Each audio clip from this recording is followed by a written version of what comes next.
दरम्यान औषध निरीक्षक भरती प्रक्रियेची प्रश्नपत्रिका फुटल्याचा दावा करणाऱ्या गौरव पाटीलनं प्रकरणातून माघार घेतली, पण त्याच्यावर दबाव होता असा आरोप राजकीय वर्तुळातून होतोय. आपण पाहूया.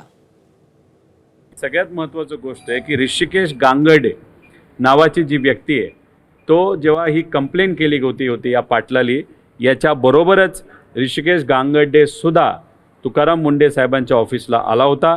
त्याच्याचबरोबर MPSC आयोगाला सुद्धा गेला होता. केश पाटील उर्फ गौरव पाटील हा त्याचा मित्र आहे.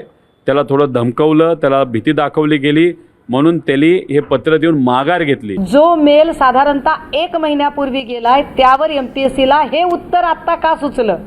जी MPSC आधी असं सांगते की असं काही घडलंच नाही, नंतर असं सांगते की घडलं असेल तर आम्ही चौकशी करू, आणि आज असं जर सांगत असेल की हा मेल बनावट आहे असं त्या मुलाने सांगितलं, म्हणजे तुम्ही दबाव आणून, धमकी देऊन, धमकावून आम्ही तुला रिस्ट्रिकेट करू, तुला ब्लॅकलिस्टेड करू, तुला पुढच्या कुठल्याही परीक्षेत पुन्हा आम्ही बसू देणार नाही अशी भीती घालून जर त्याच्याकडून जबाब वदवून घेतला नसेल, कशावरून? ABP माझा, उघडा डोळे बघा नीट.